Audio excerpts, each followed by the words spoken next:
we began, the four of us met up with Ethan, and then the five of us met up with 7 others to make up our team from Haiti. Now, what's really cool is Billy Johnson is sitting right here beside Angel, and Billy is the preacher at the Denton Church of Christ, Denton Christian Church, and Billy led the way. And so Billy's been there 4 times. This past time is completed his 4th time there. And Billy Billy's pretty good in Creole. He can. I wouldn't have wanted to do the trip without Billy. You know what I'm saying? And so that was an incredible trip. And Billy, I appreciate your leadership. I appreciate your peskiness of me to finally get me to go with you one of these times. And I am going to tell that story here in a little bit about Billy's getting me involved and how we got to go and experience it. But so Billy's here tonight. I thought for sure Corral would be with you, but you didn't want to ride in the same vehicle. I hear you. So we went to Haiti. Now, I thought I had to give a map to show you where it is, okay? Basically, you see this, United States of America, you know what that looks like, right? And then Haiti's down there in the dark black. Now, I want to make sure you know what we're talking about. It's a country down in the tropics. Now, before I went on the trip, I had somebody ask me, Mark, I hear you're going to Hades. No, I am not. And then we have a young girl in the back here that was really inquisitive about, you went to Hades? I'm like, yeah, I went to Hades. How, you took pictures there? How did you get there? Now, I'm embarrassing. I wasn't going to tell who she was, but she's the bright red one over here on this side. But we did. We flew to Haiti. Now, what's really interesting is it only took 3.5 hours to fly from New York City to Haiti. Now, it took us 15 hours to get back, but it only takes 3.5 hours to fly that. So there's the location of where it is. We flew into Port-au-Prince, which is right in the V there of the country, and the star represents kind of like where we were, where we stayed in our compound. So we took off from here Friday. We went to, we stayed at a hotel around BWI on Friday night, the 7th, because we were leaving really early. I mean, we had to be at the airport at 4 o'clock in the morning on that Saturday. And the goal was to get to Haiti and get to our compound before dark. Billy kept saying, hey, we really don't want to be traveling after dark in Haiti. So let's get there, let's get to the compound. That was a great thing. The very next day, the first day there, Sunday, all the preachers divvied up. And all of us, we jumped on the back of a motorcycle. And I got a picture up here. You're going to see it after a bit. But basically, some of you already seen it. I jumped on a motorcycle. I was the white guy between 2 black guys. Now these 2 guys, they didn't know English. And they didn't know who I was. And I didn't know who they were. And so all 4 of us jumped on a motorcycle and took our own separate paths, going about a half hour out into what, I was considering the jungle to find a church building to preach in. And so that was Sunday, and then we came back and kind of shared our stories and this and that was really cool. The next 4 days, we took part we kind of split shifts. During the morning, we had some missions. We fed a seniors group, providing food for some needy seniors. And that was a really cool experience. We went to a village one morning just to walk the village, knock on tent flaps instead of doors, and we just connected with them. We asked them about their faith. Did they have a faith? Did they love the Lord? We asked them about things we could pray for them. We asked them about their family. We prayed for them, and we got our eyes were opened big time too. And I came back and I texted back to Angel, I'm depressed today. I've experienced extreme poverty. Just crazy. Every afternoon, Monday, Tuesday, Wednesday, Thursday, we spent time in 4 different orphanages. Just spending some time with kids, loving on kids, hugging kids, providing them with some things. Some of our school supplies went to a couple of the orphanages. We passed out candy, just all kinds of things. We passed out some teddy bear. Every orphan got a teddy bear. We'll tell you about that a little bit. Really cool experience. Our hearts broke over and over and over. One of the orphanages had about 40 kids, and it was an orphanage established because of the earthquake. So the earthquake left all these orphans because it took mom and dad. So we were there, and Friday we got the preachers got to preach at a preachers conference. Thursday and Friday, Kelli got to work at a medical clinic, and that was really cool for her. And I think she would have liked to stay the whole week there, helping out and using her expertise, and did fantastic. So Friday was involved in a conference. We ended Friday night in part of a convention where Billy preached. A really cool worship service. In fact, they sang some songs. They were all in Creole, but we recognized some of the tunes. It was just an incredible worship service with the Haitians there. And then Saturday, we had our final devotion and made our way back. Took 15 hours. We got back home about 12:30 and totally exhausted. So what we're going to do tonight is I've got some questions that I prepared these guys with, and I want to just kind of go back and forth. I just want you to hear from their experience, hear from their heart a little bit. If we say anything that you want to stop us and ask a question, go for it. We're going to ask for some questions right before the slideshow. I've got a slideshow at the end just because I wanted you to see some pictures, and I want to apologize right now because they flip a little bit too fast. But I wanted to get as many pictures as I possibly could in. And we're going to have a slideshow available on the website that maybe you can go and visit and look at again and see that. So some different pictures. So I got some questions for you. It was the four of us. And Billy, if you will, be prepared at the very end, maybe just any encouragement or any thoughts you want to, or recap or anything. That would be really cool from you, I think, at the very end, and close with prayer, and that'll be a great thing. All right? A first question. Jerry, let's start with you, okay? The first question I wanted to ask tonight is, what blessed you the most from our whole trip, from the whole week in Haiti? What did you consider that blessed you most? Share a couple things. It was just a faith-building experience all the way around. And then we had some trials through the trip, and we just noticed that it was a group of people ready to pray and look for the Lord's lead in all aspects of their trip. All right. This is Jerry Dougherty. Been a part of this church 5 years, 6 years, and I was really thankful for Jerry to go. I mean, Jerry's a big man, and walking with him in Haiti is no problem. You know what I'm saying?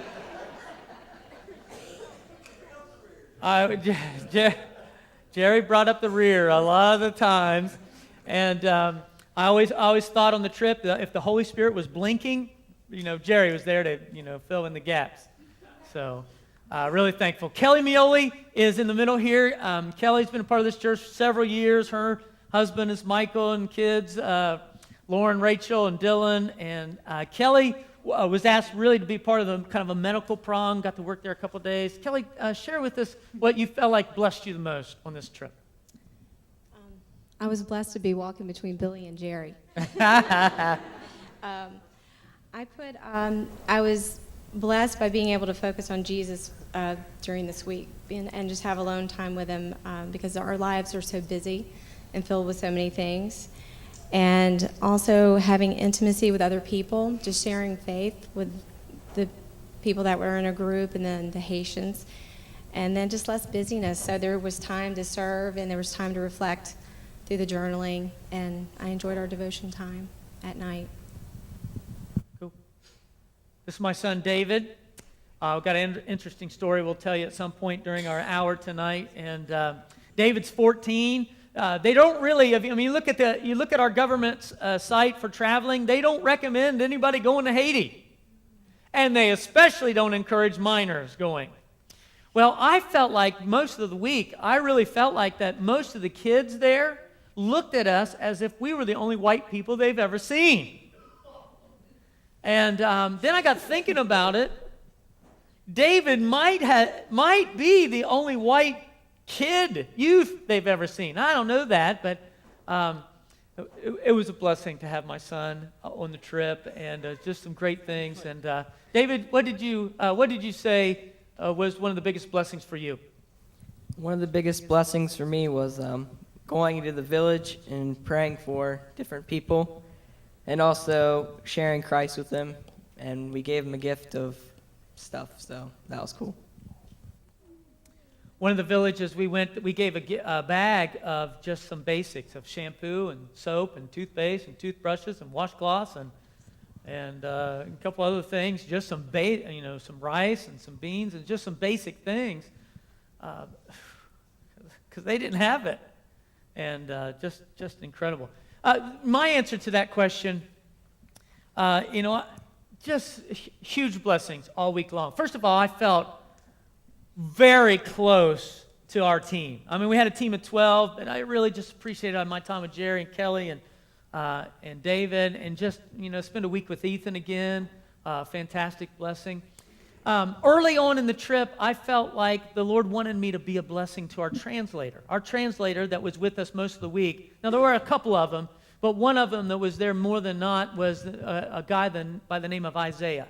And I just felt like the Lord wanted me to bless him. And I got to talk to him a lot. I got to ask him about a lot of things. And I said to him on Thursday night, I said, Isaiah was, about my build. And I said, I got a question for you, and I don't want to be rude. But can I give you all my clothes before I leave? Because I didn't intend to come back with anything. I wanted to help somebody and give my whole suitcase of stuff. And he just lit up and smiled. Really? Yeah, I think you can wear my clothes. Yeah, I'll take them. So I got a picture you'll see later. I think you'll see it later. It's just him with his suitcase, and he's smiling ear to ear. And, we gave him a few bucks and kind of his preacher tip. And Jerry gave him a knife that it was, kind of a utility tool. And he was just so happy. And I just felt good for blessing this guy. Now, Billy, he called me the next day. He called me Monday. Monday afternoon, I'm like, what is that number? Hello? And no, this was Sunday afternoon because Ethan was with me, and he's like, that's a Haiti number. I'm like, no. Hello? And it's him. And then he emails me the following day, just being grateful, just so thankful. I emailed it to Jerry and Kelly, and, just being so thankful. A lot of great experiences. Just to experience a worship service in Haiti. I had no idea what they were saying, but it was awesome. And it was awesome because you knew it was going to the Lord. And, so we started the week that way on Sunday morning, and I was by myself, but then we ended the week in the convention where Billy preached at, and then there was just the worship at the end. And then one of the coolest moments was it started raining, and they broke out into the song, Let It Rain, for about 20 minutes. It was awesome, just over and over, but, a really cool experience. Laguerre is a friend of Billy's that Billy's met all 4 times. He pulled me over on Saturday morning and said, I just want to thank you for your session yesterday. It was very comforting to the pastors of Haiti. Now, I felt like an idiot preaching with the interpreter, and I'm not sure how this is going. I felt like an idiot preaching like that, but, he came over to thank me, and so I think that was one of my biggest blessings. David started us on this next round.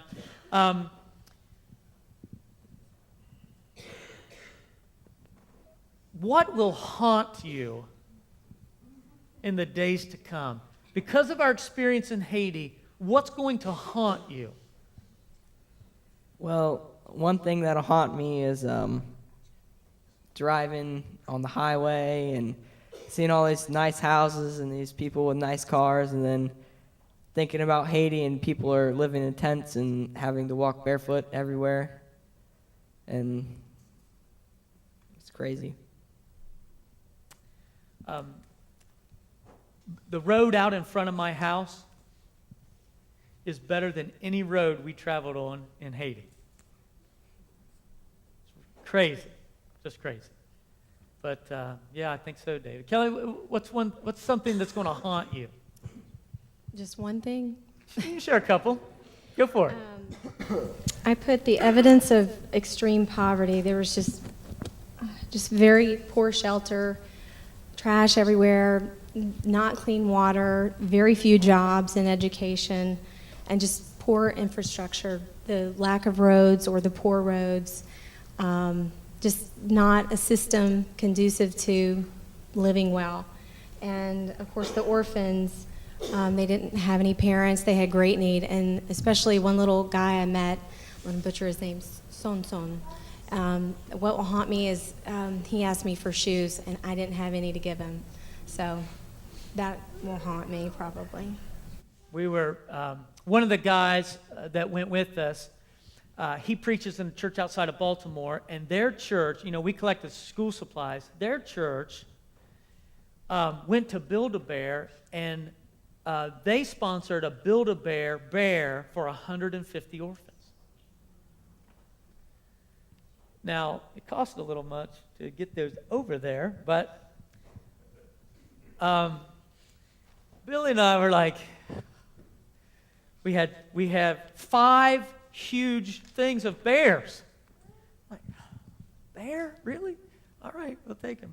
And, we even say, this is the dumbest idea we've ever heard of. But when we watched those kids get those bears, it was incredible. It was like a smile on every face, a memory that would be a lasting memory. The bear might only last 2 weeks, 3 weeks, I don't know. But it was a moment that was incredible for us to watch. And Billy took the lead, and he apologized to Charles, thinking it was a crazy idea, but we all thought it. But we were passing out bears, and the little boy comes to Kelly, all right, I got my bear, but did you bring me shoes? Of course, they all tended to go to Kelly after that. Jerry, what will haunt you in the days to come? What haunts me the most now and in the days to come will, anytime it's raining here, knowing there's countless children sleeping in the muddy floors, they don't have beds, and anytime a storm's approaching Haiti, just the friends that we've met and the children that we know now, we know they're poor conditions already, and it's only going to get worse. I think that's one of the things going to haunt me. That first day, we went to a village, and they're living in, I want to say tents, but when I think of tents, I think of me going camping and a nice tent. This is a tarp on this side, with a tarp on this side, and a tarp on this side, and this side, and this side. And you can imagine a piecemeal like that, what happens when it rains. Yeah, the rain goes inside. And so the first tent we went into, it was a 23-year-old. We were all separated. It was a 23-year-old. She had 3 kids, and the only thing in her tent was a full mattress on the ground and 4 plastic chairs. That's all they had. The next night it poured down rain. And all week Jerry and I could think about, what is that they have to be soaking wet. Yeah, that's gonna haunt. Kelly, I thought for sure you would mention the being woken up about 1. Yeah, you got to share that.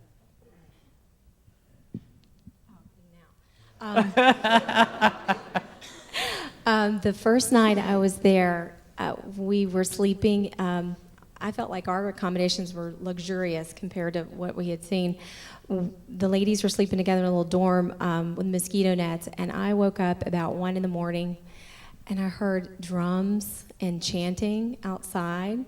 I wasn't sure. I'm glad Glenda Johnson had kind of warned me that there are some voodoo people out around us, and I woke up and heard this, and Angie, one of the ladies, I said, Angie, what is that? Do you hear that chanting? And she's like, yeah. I said, it's creepy. She said, yeah, I know. So fortunately, it was only 2 nights of that, but. Voodoo chants going on about 1 till 3 in the middle of the night.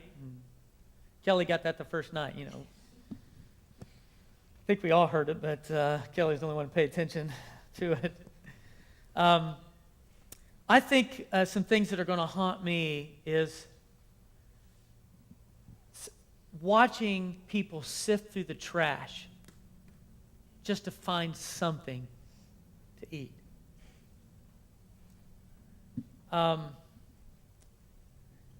And I'm not lying when I'd say they would love the opportunity to go to our dump in Millsboro and live there.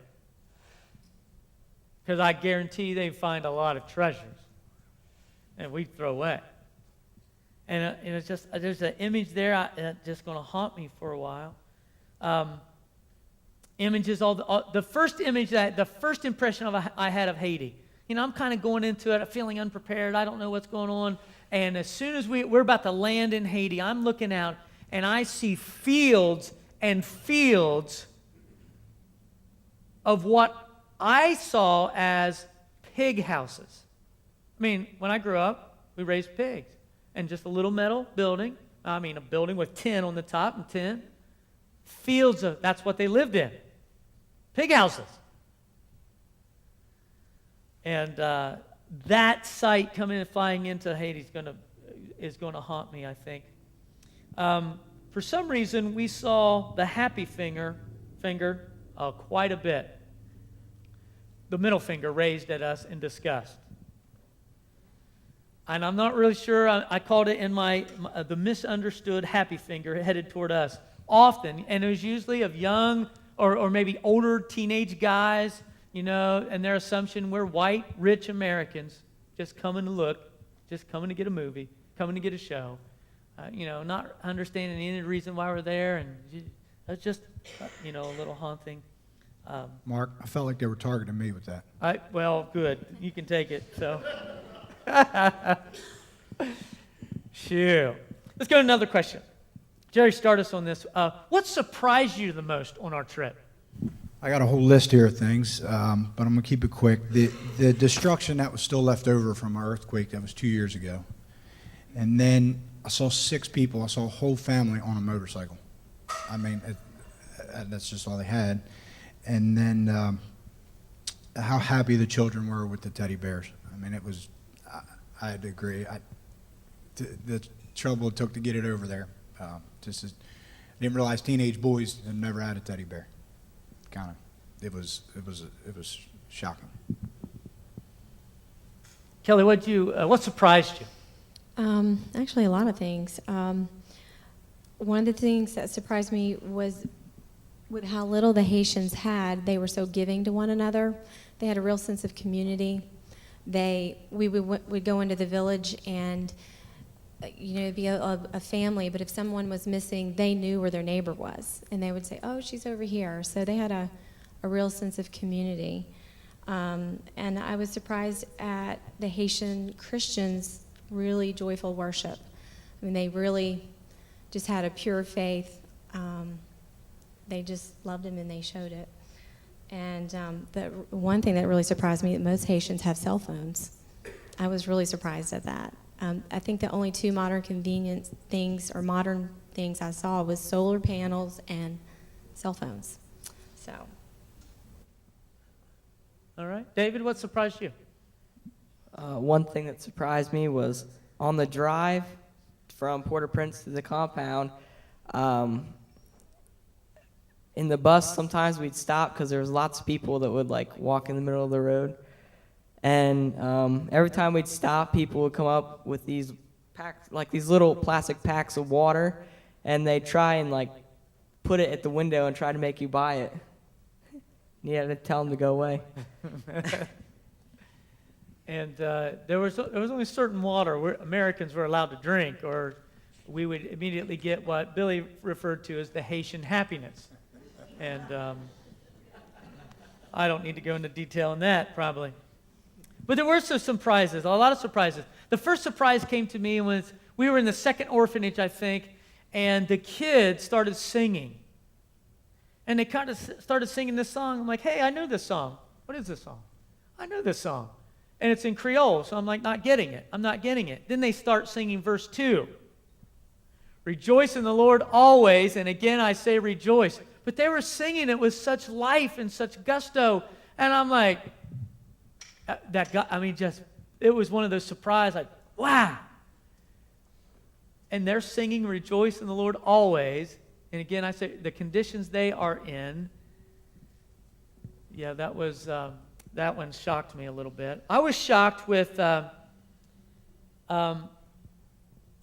This is really just going to sound. I don't know what it sounds. It sounds weird in my writing here, but I told Angel. I said I saw so many beautiful people.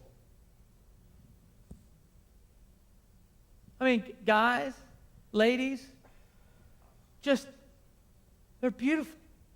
They're absolutely beautiful people. And I don't know, it was their spirit shining through them. The daughters of the orphans' moms. I'm thinking of my daughter. I'm thinking of TJ, and there's TJ. There's a Haitian TJ, just full of smile and full of joy and helping out at the orphanage. We encountered 2 of those. The preachers that I met, and we had a whole room of preachers. I don't know. It was just something I just saw. I don't know. I put that on my surprise list. I don't know what I was expecting. Everybody in poverty, everybody in malnutrition. I don't know. There's just so many beautiful people. And, I just felt my heart just being grabbed and gravitating to the Haitian people, which was, I think, surprising for me.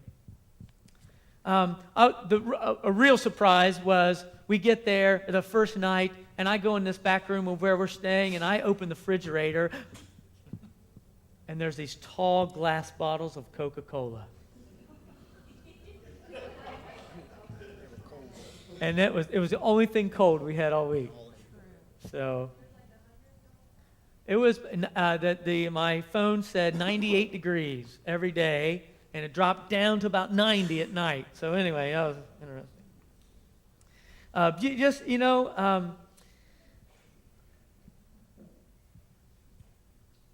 I was surprised. Billy's going to love this one, but I was surprised with the desire that is in me to go back.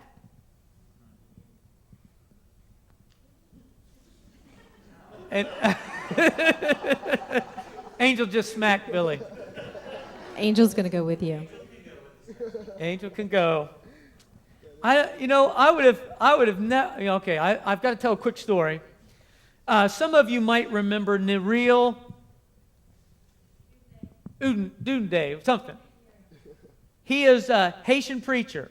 He came to our church 10 years ago. He told these stories and stories and stories. And I remember telling Angel, I am never going to Haiti. Now, you know what they say, right? Never say never. Seriously, I don't want to go to Haiti.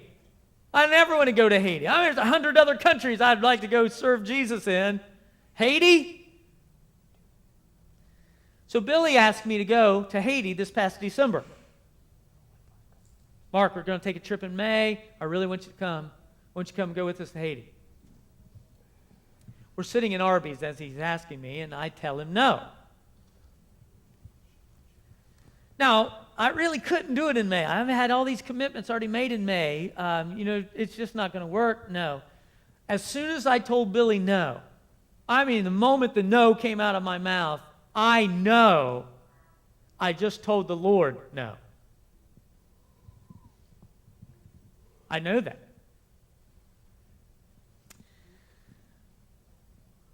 But I didn't change my mind. I really couldn't. I had all these prior commitments for May. I couldn't do it. Well, February, Billy texted me. It was the Saturday after one of our men's retreat. And, after men's retreat, I'm exhausted. I'm emotionally exhausted. I'm ready to just go to bed. Billy texted me. Mark, the trip is postponed. The trip is no longer happening in May. It's happening in September. Are you in? Now, this is going to be really weird, and it's still weird for me, but as soon as I read the message, I was paralyzed. Physically and emotionally. And Angel, remember, I slumped over on the couch. She thought I was having a heart attack. I could not move. I couldn't move, and there were tears streaming down my face until I said, okay, I'll go. Then I was fine.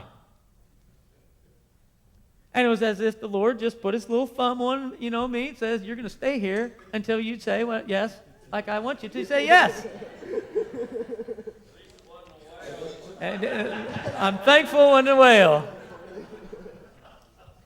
So I said yes. I texted Billy, no, I do not want to go, but I have to. I'll talk to you about the details. I'll be with you on the trip. Ever since I said yes, I had a very high anxiety level. Something's going to happen, Mark. Something weird's going to happen on this trip. And it did, and I'll tell you about that later. Let's get on another question. David, what saddened you the most? What was the saddest thing you saw? The saddest thing I saw was their supermarket was just a huge market on the ground, and it was always crowded, and their food was on the ground, and they had to buy it from them, and it was on the ground, it was dirty, and it was gross, and there was flies everywhere, and it was gross. Tell them about the bowl of fish. Oh. There was a bowl of what they called fresh tilapia, and there was flies crawling inside and out of them, and it was disgusting, and I about threw up, but I just took my eyes off it. Don't forget the raw chicken right next to it. Same thing with the chicken. Sad. Kelly, what are the saddest things you saw? Just one. Couple. Go for it. Okay, well, definitely the orphans, little son without shoes, and this other orphanage we went to, there was this little boy, we were giving out the bears, and everybody was getting a bear, and there was this one little guy. I must have an affection for boys because they're so sweet. This one little boy who was probably about 3 or 4, he was just crying because he didn't get a bear, so that made me cry. But we were able to get him a bear. Charles, who brought the bears, had put 3 aside, and it just so happened that this little guy had a brother and a sister, so they all 3 got bears.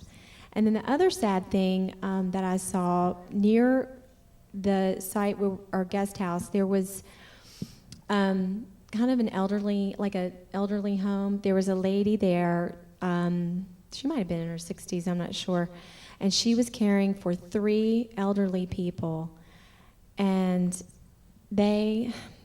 we went and talked with them and visited. There was one lady in a wheelchair, just so smiling and happy, but she was, she had flies all around her, and the other little lady was sitting on the front stoop, and she had a broken hip, and she was just sitting there, and I'm quite sure she was in a lot of pain, but still had a smile on her face, and I just, that broke my heart to see these people at the end of their life, and it was probably a hard life the whole time, and then here at the end, it was sad.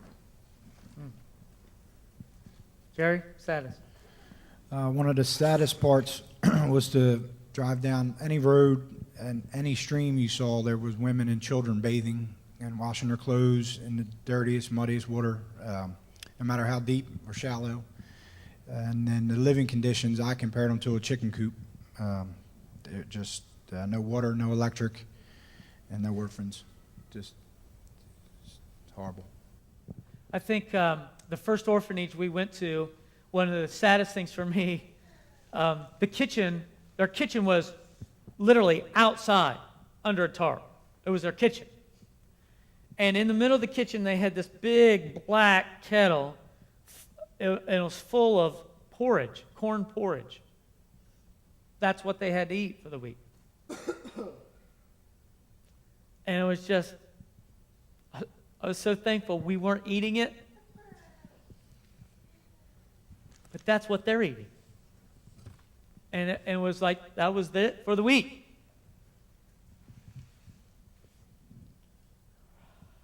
Really sad. And then like Kelly, a little boy comes and asks her, can I have some shoes? I had a boy come and ask me, did you bring beds? I said, what do you mean, did I bring beds? You don't have a bed? Not for myself. And he took me into the dorm, the shed that 12 boys were sleeping in, sharing 3 beds. And That was a hard one. Jerry, what was the strangest aspect of our trip for you? Well, at first, I didn't see a police officer. Well, I didn't see a police officer until the last day on the way back, and that was a little bit strange in a place that's just so poor. And then in such a poor country, I've heard several times that people couldn't go to church because they didn't have the right clothes. They were shunned. They were turned away. Yeah, that was crazy. And Billy, I remember I saw that how you put that in your last sermon there too. Oh, that was a good one. Kelly, strangest aspect of the trip. One strange thing I saw when we went to the market in Leogan to get the rice and beans and oil. We're standing outside a little marketplace, and there's a little kiosk, I call it. It was a guy standing there where they would charge your cell phone or your iPod. So he had all these chargers hanging off this thing. I think we have a picture of it. We do. And I thought that was strange. We're a place where there's so much trash and very little electricity, just poverty, but yet people could come and have their phone, even iPhone, iPod charged up. So I thought that was pretty strange. That was his business. He had a little cart, wires hanging off everywhere. I'm like, what is that? Well, you take him your phone, he'll plug it in and charge it for an hour. Pay him, that was his business. And, really interesting. Dave, what did you see as one of the strangest things? Well, one of the strangest There things. it is right there. Perfect timing. Yeah, go ahead. One of the strangest things was being the only white people outside the compound and being stared at because we were white. It was kind of weird. I'm serious. The kids that acted like we were the only white people they've ever seen. I know that can't be true, but that's what it felt like. A couple of strange things for me. I'm on the plane ride back from Haiti to New York. I sat beside this lady who, after some conversation, she lived in New York and has been living there for 32 years, but she's Haitian. Her family still lives there. She goes back every year, spends 2 months of every year there. So she noticed me looking. I was looking on my phone, looking at all the pictures. So she said, so it looks like you enjoyed a lot of time with children this week.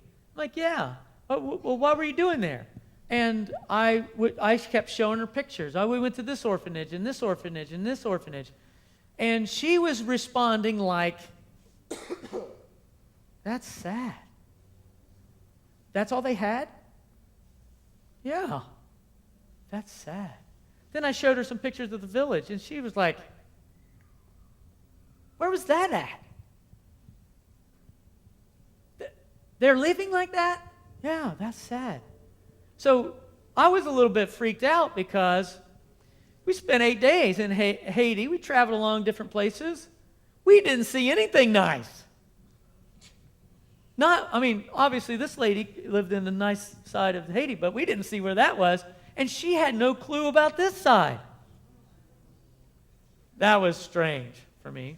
The second strange thing was on Thursday, Billy has been there 4 times, and he really never had an opportunity to go see, go experience something, just kind of maybe leisurely. So we had an invitation to go to the beach.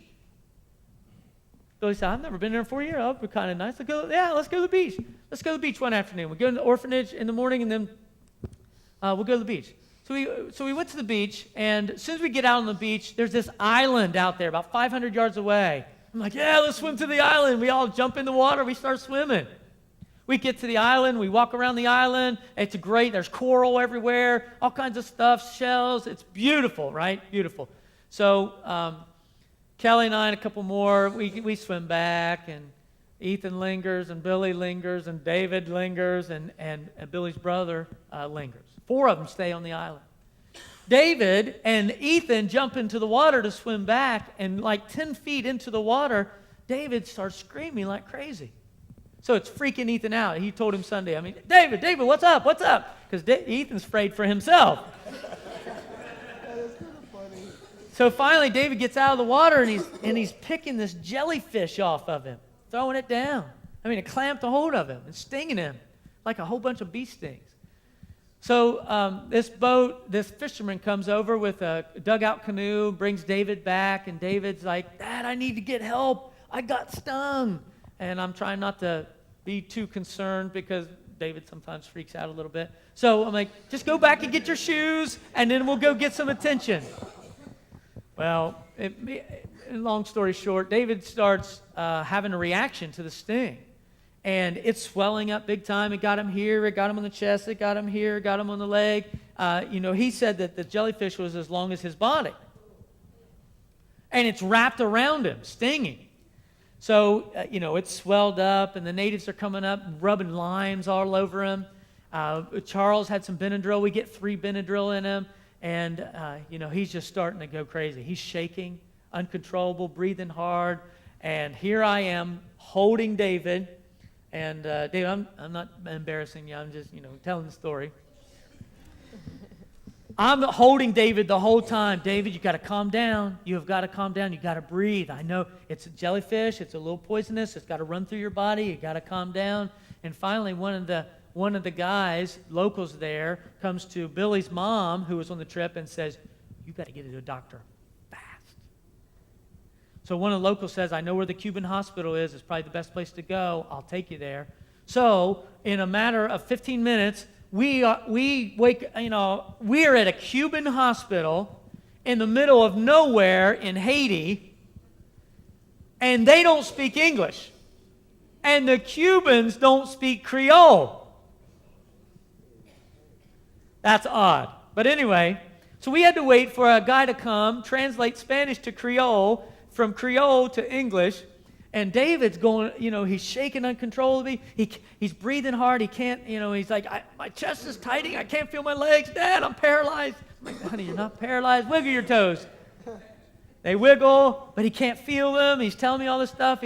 And David, what was that? Oh, yeah, David's already thrown up like a lot since then. I was trying to leave that part out. Throwing up, he's shaking like crazy, he's breathing like crazy, he won't calm down, and finally he's laying in on this metal table, and there's 15 people in there just like watching, like, wow, look at him shake, what's going on? So David thinks he's about to die. And David says to me, Dad, am I okay with Jesus? I said, honey, I know you love Jesus, and he loves you, yes. But you're not going to die.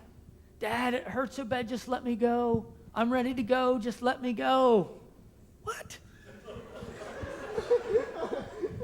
I love Jesus with all my heart. Honey, I know you do. And then David comes out, he goes right into a calmness. There he is. There who is? There's Jesus. Now, my heart's starting to prepare for the worst at this point because I've heard the stories, and when Jesus appears in something like that, he's going to take him with him or something.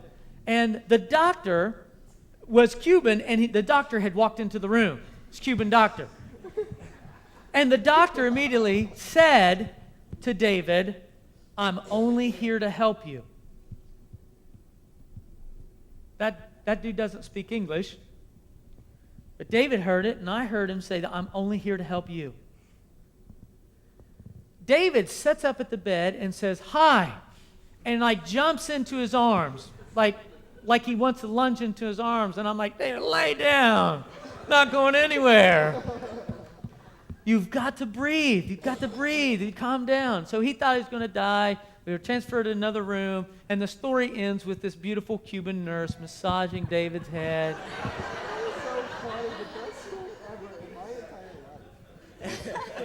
And the only thing I remember is Billy saying, David, man, I'm jealous.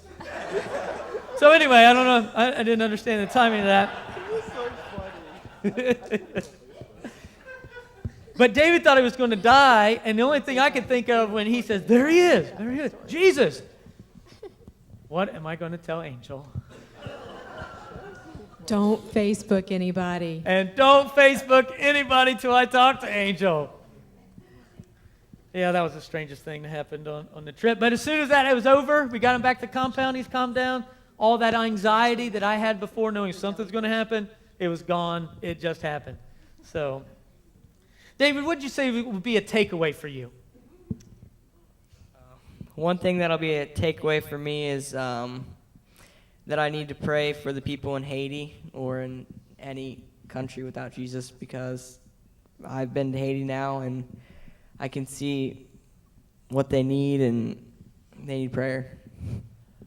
I agree. I have that on my list too, that my prayer list got bigger. I'm praying for the Haitian people.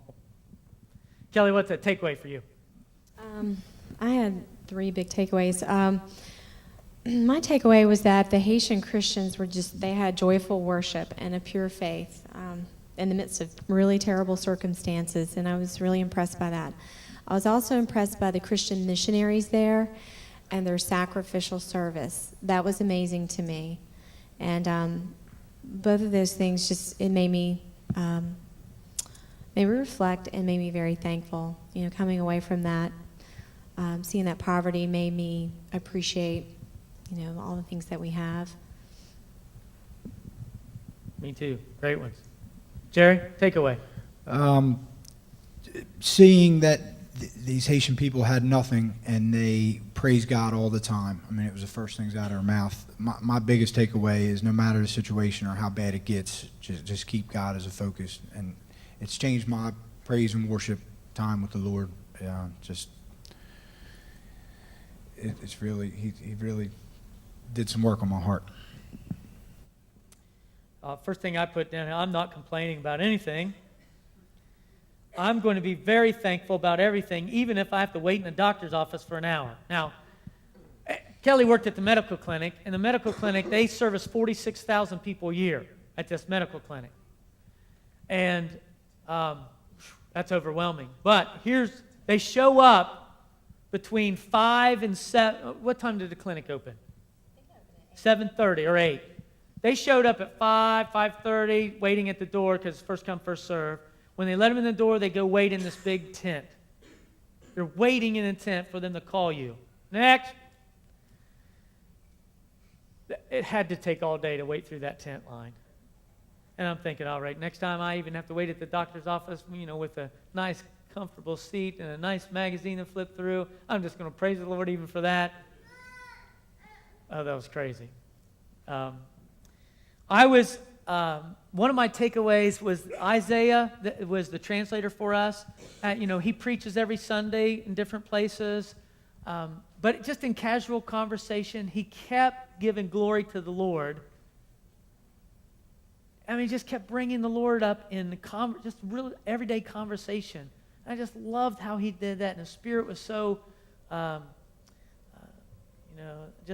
want to be more like that. And I have to put down here, after seeing what I saw, I live among the wealthy in this world. And I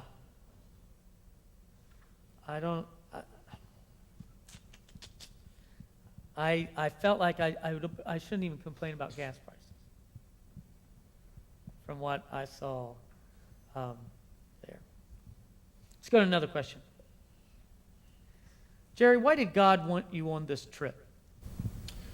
There were several things that I just saw a need to fix or help with that I didn't realize that they didn't have the guys that were there weren't able to or didn't have the tools to do it. And then I also feel that I saw God work up close and personal, just feeding the elderly, taking care of orphans, David's jellyfish experience. And we saw a guy come in a canoe and brought him back to land, and he was gone. He didn't ask for praise or money, or the guys in the canoes, they were looking for $2 to bring you back across the island, and this guy was gone into the sunset. I mean, it was certainly an experience.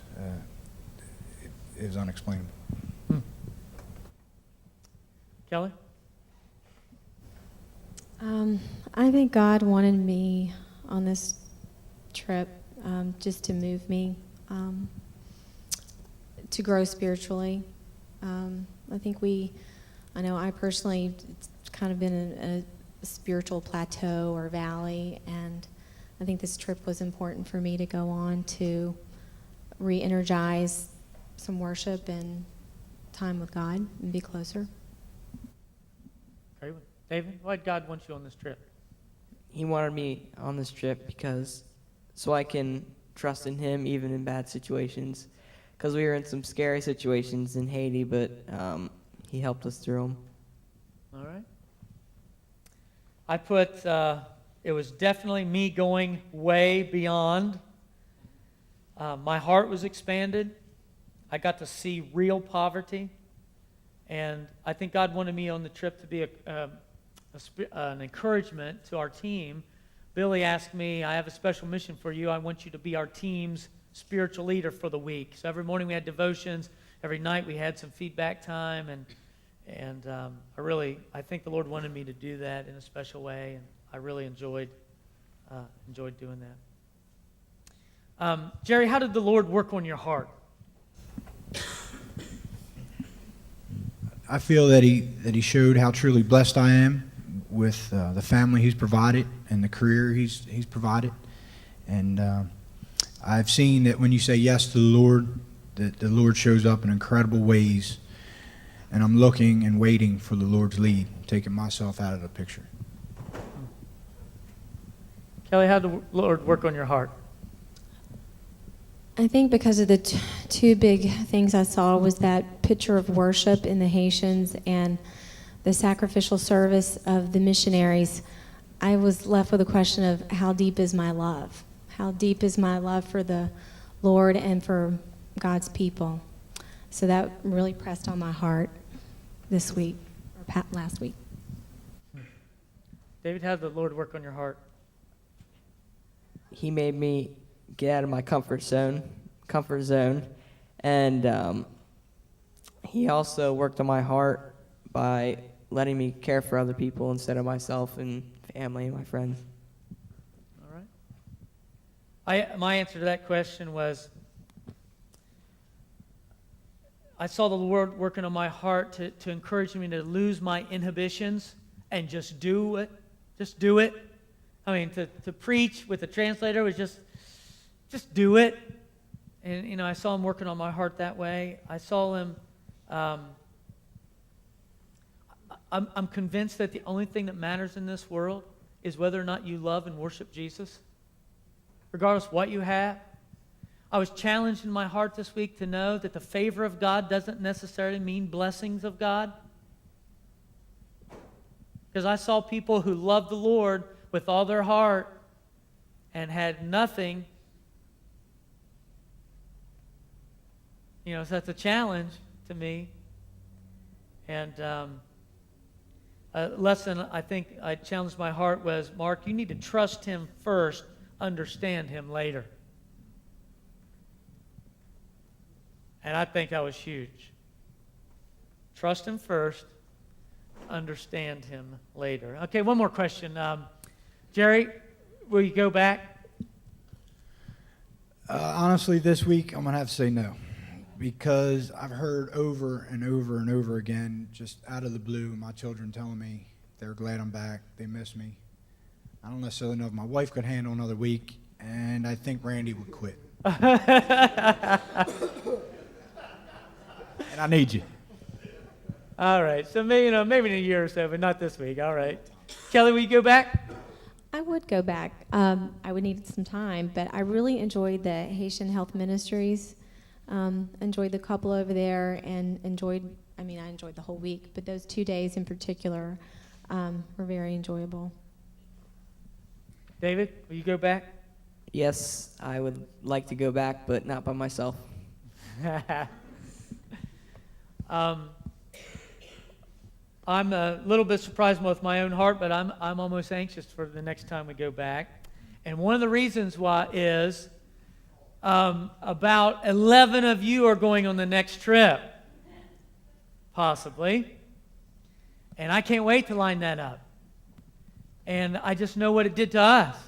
And I can't wait to, experience like that. And it may not be Haiti, it may be somewhere else. But I anticipate. Now look at that. Isn't that's what you were waiting for. And I sent that picture back to Angel and a couple people, and it just said Oreo. And that's all I needed to say. And that was a cool day. There's the market David was talking about. There's Jerry putting up a tent. Another picture of the market. There's where Kelli was working in the medical clinic, just doctoring and serving. There's Jerry riding the back of a truck. There's our first meal, beans and rice, and they were the best beans and rice I have ever tasted. There's a typical picture of where people lived and what they lived in. There's Kara, she was part of our team. There's Josh, part of our team. One of the babies there at the orphanage where we stayed. There's Isaiah, the translator. There's 4 of the boys that share that bed.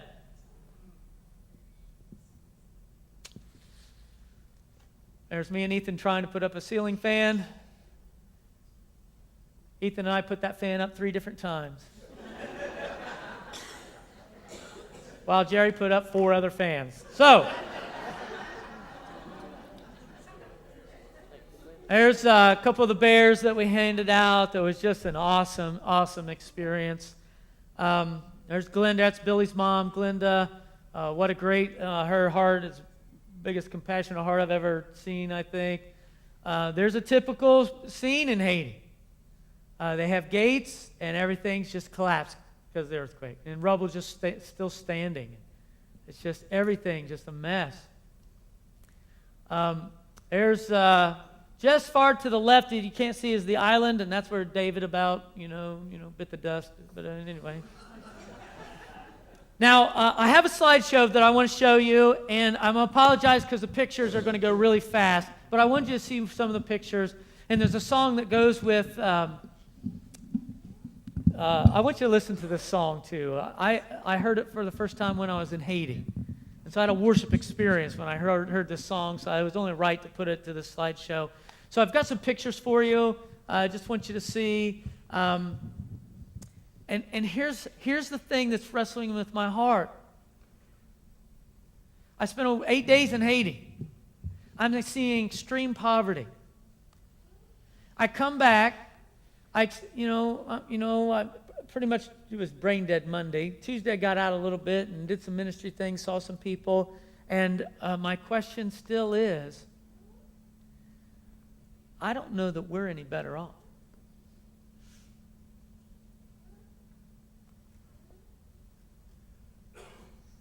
Oh, we got things. But we have mortgage payments. And we have hectic lives, and we have busy schedules. We have